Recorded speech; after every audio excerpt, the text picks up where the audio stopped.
नमस्कार दोस्तों, मैं श्रवण बिश्नोई आपका अपने YouTube चैनल पर तहे दिल से स्वागत करता हूं। दोस्तों, आज अपन पढ़ेंगे डाइस चैप्टर। डाइस का मतलब हिंदी में यूँ कहे तो पासा। इसके बारे में अपन आज टाइप फर्स्ट की बात करेंगे, जो आपके BSTC, PTT, Rajasthan police, SSC, पटवार, रेलवे या फिर कोई भी गवर्नमेंट एग्जाम्स हो, सभी एग्जाम्स के लिए महत्वपूर्ण साबित रहेगा। इससे एक क्वेश्चन ज़रूर आता है दोस्तों। बिल्कुल अच्छे से पढ़ेंगे। मैंने सारा चैप्टर अच्छे से टाइप इसमें कर रखा है। अब आपको सिर्फ क्वेश्चंस दिखाने, किस तरह के क्वेश्चंस आते हैं टाइप फर्स्ट में, कैसे आपको सॉल्व करना है। तो ये क्या होता है दोस्तों, डाइस होता है। आपने देखा होगा क्लासरूम में जब आप पढ़ते थे तो चाक का डब्बा देखा होगा। ये एक क्यूब की आकृति का होता है जिसमें 6 सतह होती हैं, जिस पे नंबर अंकित होते हैं, या फिर आपके एग्जाम में अल्फ़ाबेट्स अंकित होंगे या सिंबल्स, वो कुछ भी दे सकते हैं। तो आपको आज डाइस के टाइप फर्स्ट में, तो साथियों मैं आपसे इतना सा निवेदन करता हूं कि वीडियो में लगातार बने रहे। आपका कोई भी क्वेश्चंस रीजनिंग से संबंधित मैं सारा चैप्टर्स क्लियर कराऊंगा, कोई क्वेश्चन गलत होने का चांस नहीं रहेगा। बढ़ते हैं आज के क्विज की तरफ, स्टार्ट करते हैं। टाइप फर्स्ट में देखो, सबसे पहले बात करते हैं अपन सामान्य पासा से संबंधित क्वेश्चंस। अब देखो फ्रेंड्स, यदि किसी प्रश्न में एक ही पासे की दो स्थितियां दे दी जाए तो हम कुछ रूल्स फॉलो करेंगे। मैंने कुछ रूल्स लिखे हैं इसमें, उस रूल से अपने आंसर्स आ जाएंगे। सिर्फ आपको 3 रूल याद करने हैं टाइप फर्स्ट के लिए। जब आपको दो पासे दे दिया जाए और आपसे पूछ लिया जाए उन दोनों पासों में से कोई भी क्वेश्चन, जैसे 4 के विपरीत क्या होगा, 3 के विपरीत क्या होगा, ऐसे क्वेश्चन पूछ लिया जाए, तब आपको केवल 3 रूल्स फॉलो करने हैं। तीनों रूल मैं आपको अभी समझाऊंगा। रूल नंबर 1 क्या कहता है फ्रेंड्स? रूल नंबर 1 कहता है, इफ दोनों स्थितियों में केवल एक सतह समान हो और वह समान संख्या समान सतह पर दिख रही हो, देन परस्पर बदली गई संख्याएं एक दूसरे के विपरीत होती है। बोला सर कैसे, समझ में नहीं आया, रूल्स नहीं आया। अब देखो क्वेश्चन देखेंगे तो समझ में आ जाएगा। मैंने 2 डाइस बना दी और मैंने आस्क कर दिया कि 4 के विपरीत क्या होगा। अब देखो इसकी कहने का मतलब क्या है कि जब डाइस है उसमें समान सतह पर, समान सतह का मतलब जैसे ये सतह दोनों आपस में समान है। जब समान सतह पर संख्या भी समान हो, जैसे 3 यहाँ पे भी है, 3 यहाँ पे भी है, सतह क्या समान है। और सेम सतह पर जब संख्याएं आपस में समान हो दोनों पासों में, तब जो बाकी जो सतह हैं उनकी दोनों स्थिति आपस में क्या होती है, विपरीत होती है। जैसे 4 की समान सतह पर जो भी स्थिति है वो क्या होगी, विपरीत होगी। तो 4 के विपरीत क्या होगा फ्रेंड्स, 5। अगर मैं बात कर लेता 1 के विपरीत क्या होगा, तो बोला 1 के विपरीत सर 2 होगा। अब बोला 3 के विपरीत क्या होगा, मैंने कहा 6 सतह होती है, 3 के विपरीत 5 नहीं हो सकता, 2 नहीं हो सकता, 4 नहीं हो सकता, 1 नहीं हो सकता। तो 3 के विपरीत क्या होगा, 6।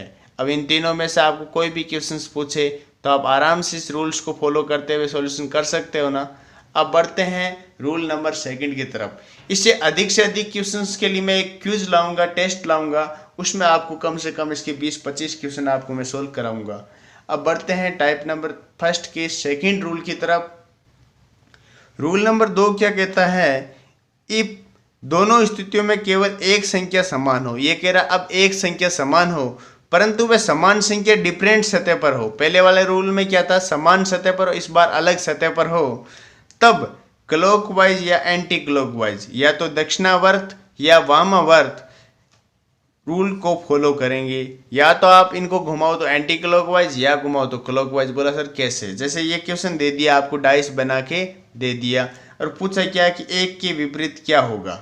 अब देखो फ्रेंड्स, इनमें कॉमन क्या आ रहा है। पहली बात तो ये देखो कॉमन क्या आ रहा है, वो भी एक संख्या। देखो समान एक संख्या, मैंने कहा 2 यहाँ पे है, 2 यहाँ पे है, बोला है दोनों अलग अलग सतह पर है, बोला जी सर दोनों अलग अलग। अब मैंने कहा जब ऐसा हो तो या तो क्लॉकवाइज करो या एंटी क्लॉकवाइज। पहले मैं इसको क्लॉकवाइज करके दिखा देता हूँ, दोनों से आंसर एक ही आना है। तो क्लॉकवाइज घड़ी ऐसे चलती है, तो मैंने कहा ठीक है 2 से 4 पे चलूँगा, फिर 4 से 1 पे चलूँगा, ऐसे ही चलती है। 2 से 6 पे चलूँगा, 6 से 3 पे चलूँगा, ऐसे ही चलती है। तो मैंने कहा ठीक है, मैं पहले 2 पे गया, 2 से कहाँ गया, 4 पे गया, 4 से कहाँ गया, 1 पे गया। इसी तरह दूसरे डाइस में क्या गया, 2, 2 से कहाँ गया, 6, 6 से कहाँ गया, 3, इतना ही चला था। अब ये संख्या आपस में क्या होगी, विपरीत। अब देखो 4 के विपरीत क्या हो गया, 6, 1 के विपरीत क्या हो गया, 3। बोला सर 2 के विपरीत 2 होगा, बोला बिल्कुल नहीं। पीछे क्या बचा है, देखो 1 हो गया, 3 हो गया, 4 हो गया, 6 हो गया, तो 2 के विपरीत ऑटोमेटिक क्या हो जाएगा, 5। अगर पूछे 2 के विपरीत क्या होगा तो 5, 1 के विपरीत क्या हुआ, 3। आपको कुछ नहीं करना ना साथियों, जैसे क्लॉकवाइज घुमाया तो आपने सिर्फ ये लिखा ही तो है। अगर यही बोल दे कि एंटी क्लॉकवाइज, मैंने कहा कोई दिक्कत नहीं, एंटी क्लॉकवाइज घुमा दो।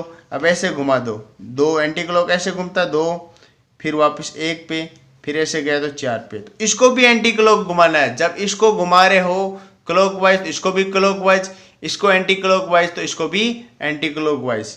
अब फिर 2 से, फिर 3, फिर 6, फिर वही आया ना, 1 के विपरीत 3, 4 के 6 और 2 के क्या हो जाएगा, 5, क्योंकि 5 ही शेष बचा है। तो फ्रेंड्स उम्मीद है आपको अच्छे से समझ में आ रहा है। अब अपन रूल नंबर 3 की बात कर रहे हैं कि जब आपके ऐसा रूल्स आ जाए, ऐसे क्वेश्चंस आ जाए, इफ दी गई दोनों स्थितियों में 2 संख्याएं कॉमन हो तथा एक संख्या डिफरेंट हो, 2 संख्या तो कॉमन हो, एक अलग हो, तो बदली गई संख्या एक दूसरे की क्या होती है, विपरीत होती है। जैसे देखो इसमें 3 और 2 कॉमन है, इसमें भी 3 और 2 कॉमन है। अब ये जो संख्या जो बची हुई जो संख्या आपस में क्या होती है, विपरीत। अगर मैंने इसने पूछा 4 तो 4 के विपरीत क्या हो जाएगा, 6 हो जाएगा। लेकिन इफ आपसे ये आस्क कर ले कि 2 के विपरीत क्या होगा या 3 के विपरीत क्या होगा, बोल दे कि 2 के विपरीत क्या होगा या 3 के विपरीत क्या होगा, तब आपका जवाब क्या रहेगा फ्रेंड्स, कि 2 के विपरीत देखो 3 तो हो नहीं सकता, 4 हो नहीं सकता, 6 हो नहीं सकता, क्योंकि जो सामने सतह दिख रही है वो तो होगा नहीं। 2 नहीं हो सकता, 3 नहीं हो सकता, 4 नहीं हो सकता, 6 नहीं हो सकता। अब हो क्या सकता है, मैंने कहा या तो 2 के विपरीत 5 हो सकता है या 2 के विपरीत 1 हो सकता है। तो आप कन्फर्म नहीं बता सकते, कह सकते हो कि 2 के विपरीत या तो 1 होगा या 5 होगा। फ्रेंड्स उम्मीद है कि आपको अच्छे से समझ में आया होगा। आज के लिए बस इतना ही। टाइप फर्स्ट अपन का क्लियर हो चुका है। अब नेक्स्ट सेशन में अपन टाइप सेकंड की बात करेंगे। मैं आपको बिल्कुल अच्छे से समझाऊंगा। अगर आपको समझ में कोई कहीं से नहीं आ रहा है तो कमेंट बॉक्स में ज़रूर दीजिएगा। आज के लिए बस इतना ही। जय हिंद, जय भारत। मिलते हैं नेक्स्ट क्लास में।